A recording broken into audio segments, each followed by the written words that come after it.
Bear Independent Brief, 3 September 25, with a crazy eyebrow. Trump's aggressive tariff policies are having some serious unintended consequences, or are they intended consequences? We shall see, potentially pushing key allies into the arms of our biggest rivals. The most striking example is what's happening in India. Trump has doubled India's tariff to 50% on their exports, one of the highest rates imposed on any U.S. trading partner, which is important because, generally speaking, here in America, we're net importers of consumer goods, most of which come from China and India with their billion people. They also represent a potentially very large market, other than the fact that their per capita income isn't stellar, we would say. The reason for the 50% tariffs, India keeps buying Russian oil, which Trump says helps fund Putin's war machine. True. Also, welcome to sleep deprivation. Just got back from wilderness responder. I got, I think, roughly about 6.5 hours of sleep over the course of the 3 days of that class. It was a blast. It was phenomenal. If you'd like to participate, the next class dates are up at refugemedical.com. The U.S. previously encouraged India to buy that same Russian oil to keep global prices from going through the roof when Western countries stopped their purchases. This tariff shock sent Indian Prime Minister Narendra Modi straight to China for the first time in 7 years. He met with Chinese President Xi Jinping in Tianjin, where Xi told him the world's two most populous countries should be partners rather than rivals, and that the dragon and the elephant should come together. I love drelephants. Oh, that's not a thing.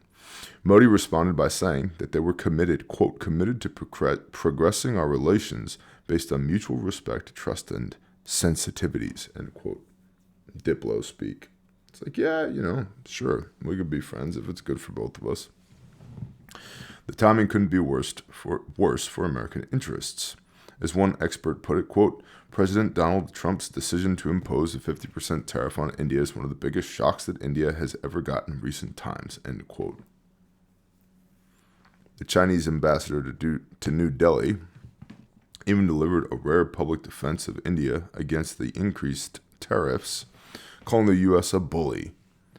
China always does this, though. The Chinese press releases are always just basically blather and posturing and ego. So, positioning China itself as India's defender against American pressure. Oh my gosh, caffeinate. I apologize, audience. I apologize, Bear Nation. I resolve to do better. However, when I get done with this, we're hopping in the truck and we're hauling ass to Moyock, North Carolina to go do a thing at Constellas.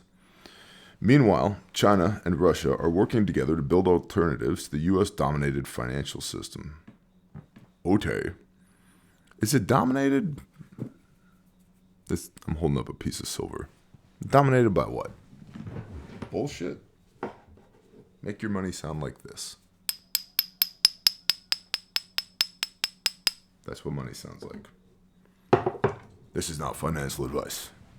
I'm not a financial expert. I don't play one on the internet. Meanwhile, China and Russia are working together to build alternatives to U.S.-dominated financial systems. Putin talked about how the Shanghai Cooperation Organization had revived genuine multilateralism with national currencies. Shut up. Shut up. Shut up. Italy's economy is larger than Russia's. Okay? China have much debt. China no debt good. Big debt. Debt go boom. Boom. Economy go bye-bye. No good. Genuine multilateralism with national currencies increasingly used instead of the dollar. Xi called for creating a new SCO development bank, Shanghai Cooperation Organization Bank, which would be a major step towards an alternative payment system that bypasses U.S. sanctions power. The military implications are equally troubling. China held a massive military parade in Beijing featuring cutting-edge weapons, including the enhanced DF-26 missile the Chinese media dubbed the Guam Killer for its ability to hit U.S. Pacific bases. FAFO? Sure. Xi was flanked by leaders of some of the world's most heavily sanctioned nations, Russia, North Korea, Iran, and Myanmar.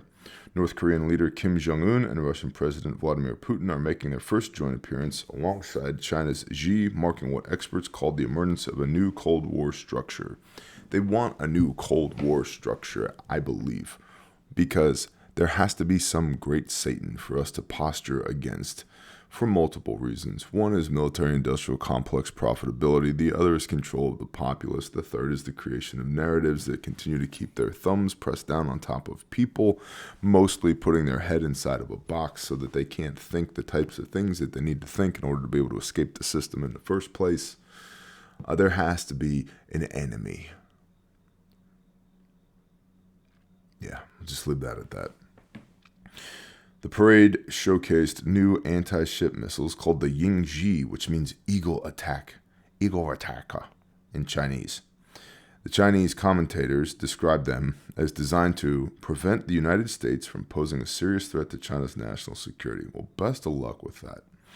Putin praised this as saying, the political and socioeconomic groundwork for the formation of a new system of stability and security in Eurasia that would, quote, genuinely consider the interests of a broad range of countries, end quote, unlike Eurocentric and Euro-Atlantic models. Sure.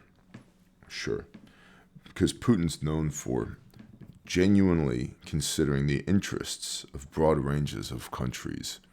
He's a stellar diplomat. We're all aware of that. But I thought Putin just met with Trump in Alaska. That was not Putin. Putin is a germaphobe, recluse. Like, if you're going to meet with Putin in person in Russia, you have to go into isolation for 2 weeks, so the rumors say. You have to be quarantined for 2 weeks before he will meet with you in person. Highly paranoid. Remember, KGB dude. So the idea that Putin would just hop on a plane and fly to Alaska to meet with random people, that wasn't Putin. That was a body double. Now, did the body double have the authority to act on behalf of Putin? I don't know. Is it all smoke and mirrors? Is it all a dog and pony show? Yeah, probably. I don't know. I've been in the woods for 3 days teaching, and it was a blast. And so, why do you need to know these things? Who cares? From a preparedness standpoint, you should have a helmet. Is it put on the damn helmet time? Yeah, probably not. Is it take your foot off the accelerator of preparedness? No, I don't think so. Are these existential threats? Meaning, are they threats to our very existence? Not yet. Do they have the potential to be? Possibly. Should we mitigate risk to the best of our ability? Yes. But that starts out at the personal level, not the nation-state level. Now, we could argue about our duly elected representatives and their duty, responsibility, and capacity to mitigate existential threats at the nation-state level, which they don't do. I would submit they create threats to our existence at the nation-state level. But if they're going to keep doing that, if the swamp going to be swamping, China's going to be China in, Russia's going to be Russia in, okay, cool. What are you going to do to protect your family? And it's not just me has rifle, me has shotgun, me buy Chinese nylon, put plate carrier on. It's not that. It's not just that. I don't know. I've been in the woods training for 3 days, and I've been doing a lot of teaching in 2025, which I'm very thankful for. Thankful for all of our awesome students, because possession does not equate to proficiency. It's not just about having the stuff, it's knowing how to use the stuff. So skill set, mindset, tool set, right? Tool set's important, but between skill set and mindset and tool set, it's third. It's third. So work on your mindset, work on your skill set, work on your conditioning, and then tools, and then stuff. Now, we have a new affiliate with Refuge, Mike Tango Whiskey on YouTube. Sup, bro? And he presented in his shill spill video yesterday, I believe, this kit here. This is the adventure kit from Refuge Medical. Made in America, guaranteed forever. Oh, by the way, we're up to 154 lives saved to date. Praise the Most High. As somebody in his comments said something to the effect of, I asked ChatGPT to go through the contents and provide me a price for this. And based upon the price that ChatGPT provided, this kit is overpriced. All right, dumbass. Sure. This is made in America. It's guaranteed forever. How do I know that this isn't going to fall out of your headrest like everybody else's piece of shit first aid kits? I know because this pouch that we make has been jumped out of an airplane 19 times. 19 times. This pouch that we make here in America, in little old Oklahoma, with Terry and Jen and Christine and others, this pouch has been in wrecks, and it was still attached to the back of the headrest where people could reach into the headrest, get this red handle right here, pull it off of the headrest, or pull their tourniquet out of the sleeve and apply a tourniquet for self-aid and save lives. Or pop their kit open and get to their equipment that is prioritized per the March algorithm, where other air quote medical companies that sell Chinese, Vietnamese made bullshit don't even know what the March algorithm is. So, yeah, sure. ChatGPT says your kit's overpriced. Alright. Proof's in the pudding, baby.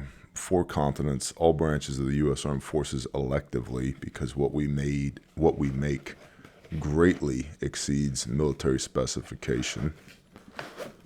Guaranteed forever. If you break it, I'll replace it at no cost to you, no questions asked, forever.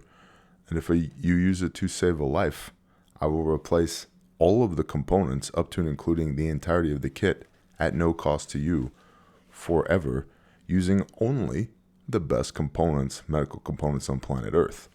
Why? Because I started this company for me, not for you. I started it for me because the industry is filled with bullshit. And I don't want good people to die because they bought a ChatGPT recommended first aid kit that's filled with Chinese bullshit. I want you to have the best kit possible for preservation of life. You can do that at refugemedical.com. You can also come to class. There are a handful of public class dates up there. Our next 12 months, our training calendar is filled mostly with private classes. Also, for the first time ever, we've made our Defender series of classes available to the general public. Typically, this is a private class only, and it's for anyone who carries a weapon in a place of worship. Scenario-based training. If you're interested in that, refugemedical.com. I got to hit the road. We're on our way to Moyock. I wonder, you ask ChatGPT what Moyock is and what people do at Moyock. Moyock. See y'all when I see you.